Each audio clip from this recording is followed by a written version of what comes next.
사도신경으로 저희들의 신앙을 고백하겠습니다.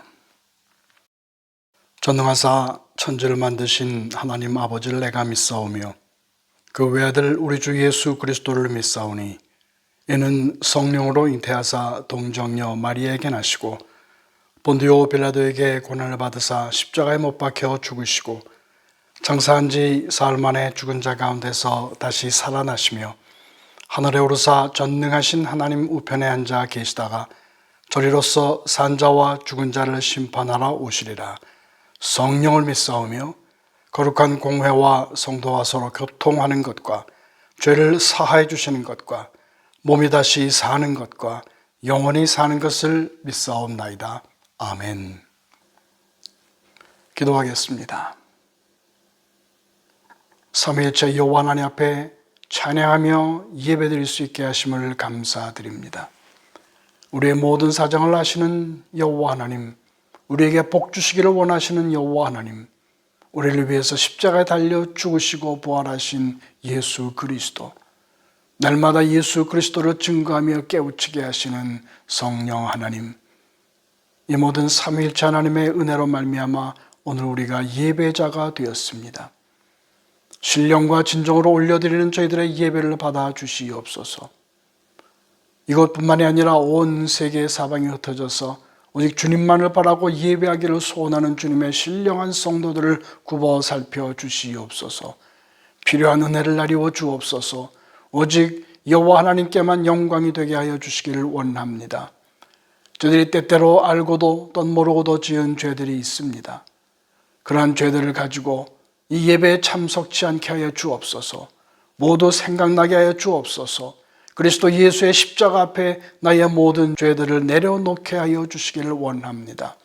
그래야 성결한 마음으로 진실된 마음으로 주 여호와 하나님을 바라보며 말씀 들으며 찬송하고 기도하며 하늘의 복을 받는 저희들 되어지게 하여 주옵소서.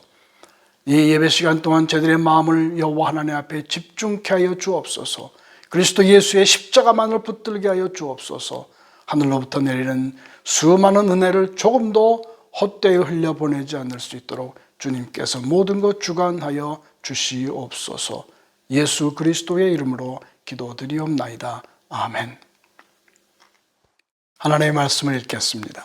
고린도 후서 7장 2절에서부터 16절입니다. 여러분은 마음을 넓혀서 우리를 받아주십시오. 우리는 아무에게도 부당한 일을 한 적이 없고 아무도 망친 적이 없고 아무도 속여서 빼앗은 일이 없습니다. 여러분을 책망하려고 내가 이런 말을 하는 것은 아닙니다. 내가 전에도 말하였거니와 여러분은 우리 마음속에 자리 잡고 있어서 죽어도 같이 죽고 살아도 같이 살 것입니다. 나는 여러분에게 큰 신뢰를 두고 있으며 여러분을 매우 자랑스럽게 생각합니다. 우리의 온갖 환난 가운데에서도 나에게는 위로가 가득하고 기쁨이 넘칩니다. 우리가 마게도니아에 이르렀을 때에도 우리의 육체는 조금도 쉬지 못하였습니다. 우리는 여러 가지로 환난을 겪었습니다. 밖에는 싸움이 있었고 안으로는 두려움이 있었습니다. 그러나 실위에 빠진 사람들을 위로해 주시는 하나님께서는 디도를 돌아오게 하심으로써 우리를 위로해 주셨습니다. 그가 돌아온 것뿐만이 아니라 그가 여러분에게서 받은 위로로 우리는 위로를 받았습니다. 여러분이 나를 그리워하고 내게 잘못한 일을 뉘우치고 또 나를 열렬히 변호한다는 소식을 그가 전해줄 때에 나는 더욱더 기뻐하였습니다. 내가 그 편지로 여러분의 마음을 아프게 했더라도 나는 후회하지 않습니다. 그 편지가 잠시나마 여러분의 마음을 아프게 했다는 것을 알고서 후회하기는 하였지만 지금은 기뻐합니다. 그것은 여러분이 아픔을 당했기 때문이 아니라 아픔을 당함으로써 회개에 이르게 되었기 때문입니다.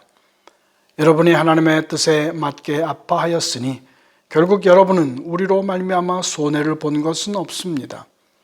하나님의 뜻에 맞게 마음 아파하는 것은 회개를 하게 하여 구원에 이르게 하므로 후회할 것이 없습니다. 그러나 세상 일로 마음 아파하는 것은 죽음에 이르게 합니다. 보십시오. 하나님의 뜻에 맞게 마음 아파함으로써 여러분에게 얼마나 많은 변화가 일어났습니까? 여러분이 나타낸 그 열성, 그 변호, 그 의분, 그 두려워하는 마음, 그 그리워하는 마음, 그 열정, 그 응징은 참으로 놀라운 것입니다. 여러분은 그 모든 일에 잘못이 없음을 보여주었습니다.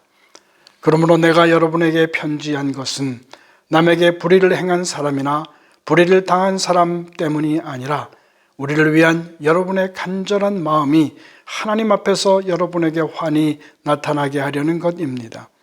그래서 우리는 위로를 받았습니다. 또한 우리가 받은 위로 위에 디도의 기쁨이 겹쳐서 우리는 더욱 기뻐하게 되었습니다. 그는 여러분 모두로부터 환대를 받고 마음의 안정을 얻었던 것입니다. 내가 여러분을 두고 디도에게 자랑한 일이 있었는데 여러분이 나를 부끄럽게 하지 않았습니다. 우리가 여러분에게 모든 것을 진실하게 말한 것과 같이 우리가 여러분을 두고 디도에게 말한 자랑도 진실한 것으로 드러났기 때문입니다. 디도는 여러분 모두가 두렵고 떨리는 마음으로 자기를 영접하고 순종한 것을 회상하면서 사랑하는 정을 더욱더 여러분에게 기울이고 있습니다.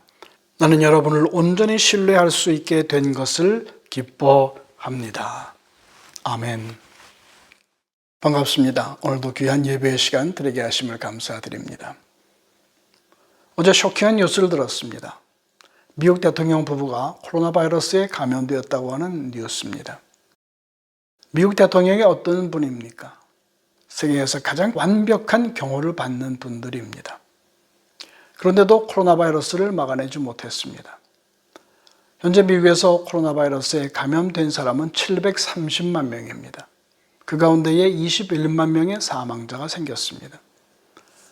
이제 트럼프 대통령 부부도 그 감염자 속에 들어가게 되었고 내일 어떻게 될지 모릅니다. 물론 코로나 바이러스가 아니라 할지라도 사람들은 아프고 병에 걸려 죽습니다. 트럼프도 죽고 우리 모두도 다 죽습니다. 그렇게 세상은, 우리들의 인생은 끝이 납니다. 그러나 그 죽음으로 막힌 끝에 하나의 문이 있습니다. 그리스도 예수가 죽으심으로써 열려진 하나의 문입니다. 그 문으로 들어가면 새로운 세상이 열립니다. 병과 죽음의 지배를 받지 않는 새로운 세상입니다. 눈물도 한숨도 슬픔도 고통이 없는 새로운 세계가 열립니다. 오늘 본문의 주인공 바울은 그 문을 발견했습니다. 들어갔습니다. 너무나도 좋았습니다. 그곳에서 영원히 살고 돌아오지 않았으면 했습니다. 그러나 그는 다시 돌아옵니다. 자기가 보았던 그 좋은 것, 가장 최고의 것을 자기 가족들에게, 동족에게, 그리고 모든 세상 사람들에게 나누어 주고 싶었습니다. 그래서 그는 예수 그리스도의 전도자가 됩니다. 다메섹을 시작으로 예루살렘을 거쳐 소아시아로 갔고 소아시아 전체를 다 전도한 이후에는 유럽으로 건너갑니다.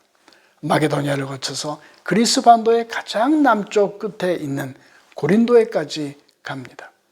그곳에서 그리스도 예수를 전했습니다. 그리고 교회를 세웠습니다. 세상 것이 전부인 것인 줄 알고 살았던 사람들에게 그리스도 예수를 전합니다. 그렇게 고린도 교회는 탄생했습니다. 바울은 고린도 교회의 영적 아버지가 되었고 고린도 교회는 바울의 영적인 자녀가 되었습니다. 그러다가 문제가 생기죠.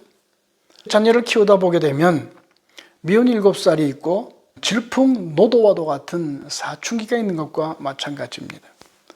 바울의 영적인 자녀인 고린도 교회 교인들도 위기를 맞이합니다. 영적인 위기를 맞이합니다. 사도 바울이 잠시 고린도 교회를 떠나 있을 때였습니다. 거짓 교사가 들어왔습니다. 부축입니다. 그래서 고린도 교인들은 바울을 더 이상 영적인 아버지로 생각하지 않게 됩니다. 그는 거짓말장이야. 당신이 가르치는 것은 믿지 못하겠습니다. 당신은 돈을 너무 밝힙니다. 이런 생각을 하고 바울을 비난하기 시작을 합니다. 멀리서 그 소식을 들은 바울은 마음이 찢어집니다. 어떻게 키운 자녀들입니까? 먹을 것 먹지 않고 밤잠을 자지 않으며 정성을 다해서 키운 영적인 자녀들 아닙니까? 바울은 잘못한 건 하나도 없습니다. 하나님 앞에, 양심 앞에서 전혀 거리낌이 없습니다. 2절을 보십시오. 우리는 누구에게도 나쁜 짓을 하지 않았고 우리는 누구도 해롭게 하지 않았으며 우리는 누구 것도 속여 빼앗은 일이 없습니다 라고 말합니다. 바울은 그런 마음을 담아서 이제 편지를 씁니다. 비록 멀리 떨어져 있어서 가지는 못하지만 자기의 진심을 담아서 편지를 씁니다. 편지를 쓰고 있는 바울의 마음이 편할 리 없습니다. 혹시 이 상황을 더 악화시키는 것은 아닐까? 혹시 더 나쁜 길로 가지는 않을까? 혹시 이들이 교회를 떠나고 예수 그리스도를 떠나지는 않을까? 마음의 근심이 가득합니다. 그러나 본문을 쭉 읽어 나가다 보면 결국은 해피엔딩으로 잘 끝난 것을 알게 됩니다. 8절에서부터 10절까지 기록하고 있습니다. 다시 한번 읽습니다. 내가 그 편지로 여러분의 마음을 아프게 했더라도 나는 후회하지 않습니다. 그 편지가 잠시나마 여러분의 마음을 아프게 했다는 것을 알고서 후회하기는 했지만 지금은 기뻐합니다. 그것은 여러분이 아픔을 당했기 때문이 아니라 아픔을 당함으로써 회개에 이르게 되었기 때문입니다. 여러분이 하나님의 뜻에 맞게 아파하였으니 결국 여러분은 우리로 말미암아 손해를 본 것은 없습니다. 하나님의 뜻에 맞게 마음 아파하는 것은 회개를 하게 하여 구원에 이르게 하므로 후회할 것이 없습니다. 그러나 세상 일로 마음 아파하는 것은 죽음에 이르게 합니다. 오늘 말씀을 가지고 적용하고 결론을 내리려 합니다. 요즘 시대는 사람들의 자유를 무제한으로 허용하려 합니다. 법의 테두리 안에서는 너희들의 자유를 마음껏 누려라 라고 합니다. 그래서 자기 좋은 대로 살려는 시대입니다. 요즘 유튜브를 보면 그런 사람들이 찍은 영상들이 많습니다. 내가 좋아하는 곳에서 내가 좋아하는 사람 혹은 내가 좋아하는 강아지나 고양이와 함께 내가 좋아하는 일을 하며 내가 좋아하는 것을 만들어 먹는 그런 내용들입니다. 그런 영상들을 보면서 수많은 사람들이 부러워합니다. 나도 그런 삶을 살았으면, 내가 좋아하는 것만 하면서 살았으면 얼마나 좋겠는가. 그러나 그리스도를 따르는 사람들의 삶은 그러하지 않습니다. 주님이 보내시는 곳에서 주님이 만나게 하시는 사람과 또한 주님이 원하시는 일, 그것을 합니다. 물론 억지로 하지 않습니다. 자기가 좋아서 합니다. 자원해서 합니다. 그런 삶이 주는 기쁨을 알기 때문입니다. 물론 그런 삶이 편하지는 않습니다. 바울을 보십시오. 에베소에서는 힘에 겹도록 심한 고난을 당해서 살 소망이 끊어지기도 했고, 드로아에서는 마음의 큰 눌림과 걱정 때문에 많은 눈물을 흘렸고, 마게도냐에서는 큰 두려움이 있다고 고백합니다. 5절입니다. 우리가 마게도냐에 이르렀을 때에도 우리의 육체는 조금도 쉬지 못하였습니다. 우리는 여러 가지로 환난을 겪었습니다. 밖으로는 싸움이 있었고 안으로는 두려움이 있었습니다. 이런 두려움, 어려움, 곤란, 환난이 있는 것이 그리스도 예수를 따라가는 사람들의 삶입니다. 그러나 바울은 돌아서지 않습니다. 그리스도 예수를 따라가기에 멈추지 않습니다.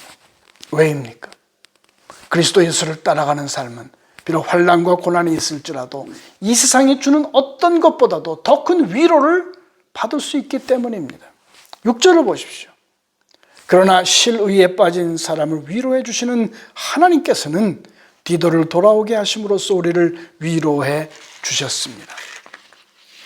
그리스도 예수를 믿는 자에게는 하나님이 주시는 세 가지의 위로가 있습니다. 하나님이 주시는, 직접 주시는 그 위로와 또한 함께 일하는 그리스도인들이 주는 또 위로가 있으며, 그리고 앞으로 갈 영원한 하나님의 나라, 영원한 삶이 주는 위로가 있습니다. 그 위로를 한 번이라도 조금이라도 경험한 사람은 절대 뒤로 돌아서지 않습니다. 한국 제주도에 가면 정방폭포라고 있습니다. 아름답습니다. 높이가 21m나 돼서 한번 가본 사람은 야, 정말 아름답다, 또 한번 가보고 싶다라는 말을 합니다. 그러나 아프리카를 가보십시오. 거기 빅토리아 폭포가 있습니다. 너비가 17,000m입니다. 높이가 108m입니다. 그 빅토리아 폭포를 한번 본 사람은 더 이상 제주도의 정방 폭포를 그리워하지는 않습니다. 마찬가지입니다. 그리스도 예수를 제대로 만난 사람, 그리스도 예수로 인한 위대한 영광의 하나님의 나라를 한번 경험한 사람은 다시 세상 것으로 돌아갈 수가 없습니다. 바울이 그랬습니다. 그 전까지 정말 위대한 세상 속에서의 삶을 살았습니다. 가장 좋은 것, 가장 최고의 삶을 살았음에도 불구하고 그가 예수 그리스도를 한번 본 이후에 그는 다시는 세상 것을 뒤돌아보지 않겠다고 말합니다. 아펜젤라라고 하는 한 미국 젊은이가 있었습니다. 미국 동부 필라델피아의 명문 대학교를 다니고 있는 중 조선에 대한 이야기를 듣습니다. 동쪽으로 가다 보면 조선이라고 하는 한 나라가 나옵니다. 호랑이가 많습니다. 말라리아, 모기가 득실거립니다. 식인종이 살고 있을지도 모릅니다. 라고 하는 이야기를 듣습니다. 보통 사람 같으면 그냥 지나칠 것인데 아펜셀라는 그 이야기를 하나님의 부르심으로 받았습니다. 지금 막 받은 따끈따끈한 대학교 졸업장을 한 손에 들고 또 한 손에는 아내의 손을 잡고서 그는 조선행 배 아라빅호를 탑니다. 1885년 4월 5일이었습니다. 그가 도착해서 본 조선은 정말로 참담했습니다. 지독한 가난에 시달리는 사람들, 미신이 득실거리는 사회, 학교와 병원은 하나도 없었고 여관이라고 들어가면 밤새껏 이와 벼룩과 씨름을 해야만 했습니다. 보통 사람 같으면 바로 짐 싸들고 돌아갔을 것입니다. 그러나 아펜셀레는 그러하지 않았습니다. 자기 눈에 보이는 그 끔찍한 상황이 하나님이 주시는 사명으로 받았습니다. 그래서 아펜젤레는 정동 부녀 병원을 세워서 병을 치료하기 시작했고 배제학당과 이화학당을 세워서 무지를 몰아냈으며 정동 교회를 세워서 그리스도 예수를 전하기 시작합니다. 그 결과 참담했던 불쌍하기 짝이 없었던 조선이 서서히 가난과 미신과 병에서 벗어나게 됩니다. 그러던 그가 인천에서 목포를 가려고 배를 탔습니다. 작은 배입니다. 자욱한 안개 때문에 앞이 전혀 보이질 않습니다. 갑자기 큰 배가 나타나서 작은 배와 부딪힙니다. 배 앞쪽에 있었던 아펜젤라는 퉁 튀어서 그 큰 배에 올라서게 됩니다. 그런 뒤를 돌아다 보았을 때 자기가 타고 왔던 작은 배에서 사람들이 다 빠져 죽고 있습니다. 다시 돌아갔습니다. 작은 배로 돌아가서 사람들을 살리려다가 그는 빠져 죽고 맙니다. 아직도 그의 시체를 찾지는 못하고 있습니다. 44세의 나이였습니다. 세상을 그렇게 떠납니다. 인간은 한 번씩 죽게 마련입니다. 세상 최고의 권력을 가진 미국 대통령이나 우리들이나 다 마찬가지입니다. 그런 인생을 살아가는 두 길이 있습니다. 자기 생각에 좋아 보이는 그 길을 따라가다가 늙고 병들어 죽어가는 인생입니다. 또 한 길이 있습니다. 주님 손에 붙들려 주님과 함께 걸어가는 새로운 인생길입니다. 당신은 어떠하십니까? 어떤 길을 걸어가고 싶습니까? 어떤 길을 지금 걸어가고 계십니까? 그 선택은 바로 당신이 하셔야만 합니다. 그러나 정말 다행스러운 것은 지금 오늘 우리는 예배를 드리고 있고 하나님의 말씀을 듣고 있습니다. 바울의 이야기와 아펜젤라의 이야기를 들었습니다. 예수 그리스도를 따라 살았던 그들의 삶 이야기를 들어보았습니다. 이제 여러분들이 다시 결정하십시오. 어떤 삶의 길을 따라 갈 것입니까? 그것을 결정하는 데에 바울의 고백을 깊이 참고하시기를 바랍니다. 고린도후서 5장 16절 17절입니다. 그러므로 이제부터 우리는 아무도 육신의 잣대로 알려고 하지 않습니다. 전에는 우리가 육신의 잣대로 그리스도를 알았지만 이제는 그렇지 않습니다. 누구든지 그리스도 안에 있으면 그는 새로운 피조물입니다. 옛것은 지나갔습니다. 보십시오, 새것이 되었습니다. 옛것은 지나갔습니다. 보십시오, 이제는 새것이 되었습니다. 때때로 예수 따라가는 삶에는 고난이 닥칩니다. 걱정과 두려움, 배신과 눈물로써 밤을 지샐 수도 있습니다. 그러나 그런 당신을 여호와 하나님께서는 천지를 만드시고 마지막까지 책임지시는 여호와 하나님께서 당신을 그대로 두지 아니하십니다. 이 세상에서 그 누구도 줄 수 없는 위대한 위로, 완벽한 위로를 당신에게 주십니다. 모든 어려움들을 능히 거뜬히 이겨낼 수 있는 힘을 하나님께서 주십니다. 왜입니까? 그것은 바로 당신이 그리스도 예수를 통해서 여호와 하나님의 자녀가 되었기 때문입니다. 영원하신 하나님의 돌보심을 받는 하나님의 자녀가 되었기 때문입니다. 여러분, 아무런 걱정하지 마십시오. 두려워하지 마십시오. 근심하지 마십시오. 슬퍼 눈물 흘리지 마십시오. 하나님은 자신이 사랑하는 하나님의 자녀를 영원히 끝까지 완전하게 사랑하시며 도우시며 힘 주십니다. 그 하나님 의지하면서 오늘도 힘을 다하여 이 세상 달려가는 위대한 주님의 전도자가 되어지시기를 바랍니다. 찬송합니다.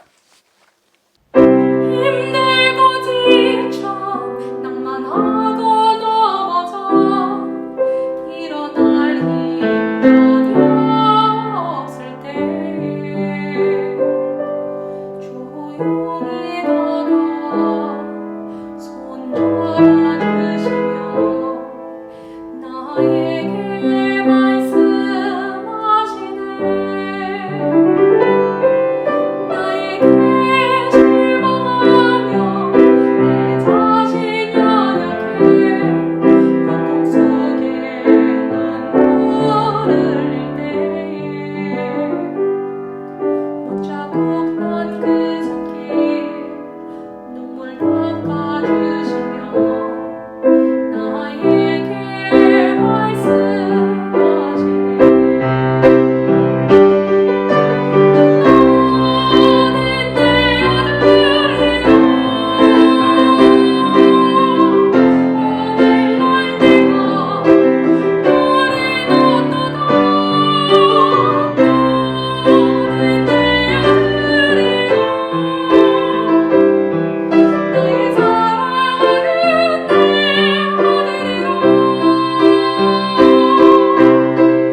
기도하겠습니다.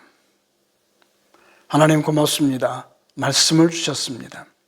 이제 여호와 하나님 믿습니다. 주 예수 그리스도를 따라가겠습니다. 전도자의 삶을 살겠습니다. 어떤 세상의 위협과 어려움에도 굴복하지 않는 믿음을 더하여 주시옵소서. 그리스도 예수를 믿는 자에게 주시는 하나님의 놀라운 위로와 또한 능력이 함께하여 주기를 간절히 빌고 원합니다. 그렇게 해주실 예수 그리스도 성령님 감사드립니다. 오늘도 이 험한 세상을 살아나고 있는 우리 모두에게 오늘의 예배와 말씀이 큰 위로가 되었음을 믿습니다. 그렇게 하여 주시옵소서. 아버지 하나님, 저희 교회를 통해서 하나님의 위대한 복음이 전파되어지기를 원합니다. 저희들이 계획하는 전도와 선교의 일들이 있습니다. 아버지 하나님께서 함께 하셔서 원주민 선교나 또한 새롭게 선교의 문을 열려고 하는 컴패션 위에 하나님께서 큰 은혜를 베풀어 주시기를 원합니다. 성도들의 모든 삶 속에 하나님의 놀라우신 도우심과 축복이 나리기를 원합니다. 경제적으로 풍성케 하시고 저희들의 삶을 통해서 드리는 헌금과 기도를 통해서 하나님의 나라가 널리 확장되어질 수 있게 하여 주시옵소서. 멀리 떨어져 있는 주님의 백성들 가운데 평안을 주시옵소서. 건강을 주옵소서. 세상은 요동치고 살기 어렵지만 그러나 저희들은 그리스도 안에서 평안하고 고난을 이겨나가는 위대한 전도자의 삶을 살 수 있도록 축복하시기를 간절히 빌고 원하오며, 이제는 우리 주 예수 그리스도의 은혜와 하나님 아버지의 크신 사랑하심과 성령의 충만토록 교통하심이 머리 숙인 주님의 신실한 백성들 위해 이제로부터 영원히 함께 계실지어다. 아멘. 아멘. 감사합니다. 예배 마쳤습니다. 이번 한 주간도 하나님 주시는 힘으로 기쁘게 살아나갈 수 있기를 주님의 이름으로 축원드립니다. 감사합니다.